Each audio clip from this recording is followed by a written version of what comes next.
Hi guys, कैसे हो आप लोग। तो आप देख रहे हैं ऑलराउंडर DRX। तो गाइस मैं बता दूं डी फार्मा फर्स्ट ईयर और सेकेंड ईयर के बारे में।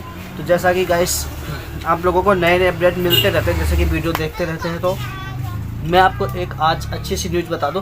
क्योंकि जो हमारा डी फार्मा फर्स्ट ईयर और सेकेंड ईयर का सिलेबस है गाइस, तो सिलेबस वेरी इंपॉर्टेंट सिलेबस होता है हमारा, ठीक है।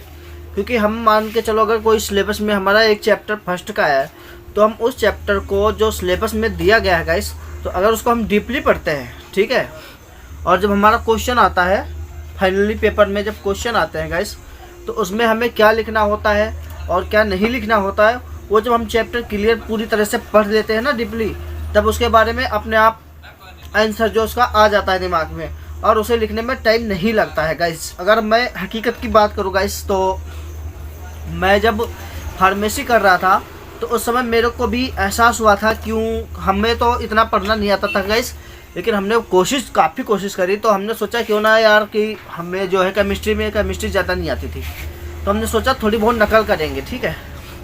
लेकिन जब बात करें अगर नकल की, तो जब नकल का गाइस टाइम आया ना, तो मेरे को कुछ भी नहीं पता था, कोई फार्मूले नहीं, कोई सूत्र नहीं, कोई मुझे यहाँ तक कि कुछ भी पता ही नहीं था उसमें। लेकिन हमने गाइस बस वही काम किया था जो आपको बता रहा हूँ।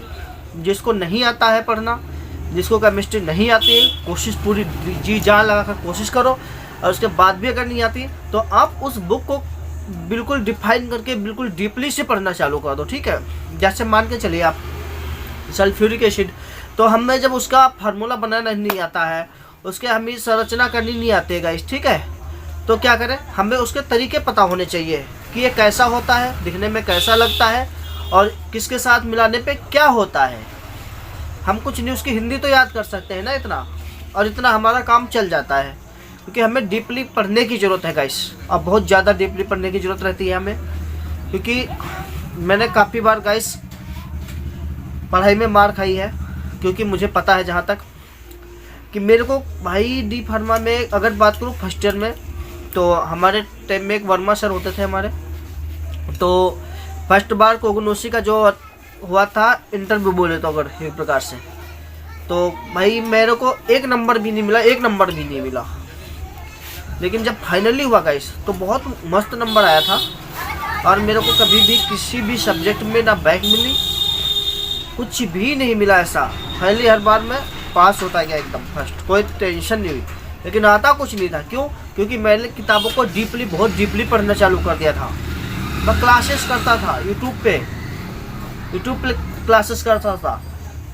KCL ट्यूटोरियल नामक एक क्लास था, ठीक है, मिस्टर अनुराग सर का, मैं उनके क्लास पढ़ता था। और एक फार्मा हर्ष करके थे, उनका भी पढ़ता था, ज्ञानियर उनका भी पढ़ता था। और एक सबसे बड़ा बात बताऊँ तो उसमें मेरे को एंजॉय आता था, और वो था Delhi times coaching centre, time coaching के नाम से एक प्लेटफॉर्म था यूट्यूब पे। उसमें काजल मैम पढ़ाती थी, ठीक है, ह्यूमन एनाटॉमी वगैरह, जो मैंने उससे भी बहुत कुछ सीखा, ब्लड वगैरह जो बहुत कुछ सीखा गाइस। तो आप लोग जो है सारे चैनल पढ़ते रहिए, क्योंकि 2 साल का टाइम बहुत होता है पढ़ने वाले के लिए। तो अगर वो पढ़ना चाहेगा सही से, तो एक किताब को 1 महीने में पढ़ देगा। टोटल 6 किताब है, 6 महीने में क्लियर कर देगा। लेकिन आपको मिलते हैं 6 महीने फालतू, तो उनको क्लियर करने के लिए आपके पास बहुत टाइम रहता है, बहुत ज़्यादा टाइम रहता है आपके पास। इसलिए पढ़ाई को इस प्रकार से रीड करिए, उसको ये नहीं समझिए कि ये हमारे लिए बहुत बड़ा टॉर्चर है, ठीक है। ये सोच के अपने दिमाग को ये सिग्नल दीजिए कि यार ये तो कुछ भी नहीं है, इसमें क्या पढ़ूँ मैं, उसमें ये ढूंढो इसमें क्या है जो मैं ढूंढ के पढ़ूँ। बाकी पढ़ दिया एक बार तो बोलो यार ये तो मैं पढ़ चुका हूँ, दिमाग को याद रहना चाहिए।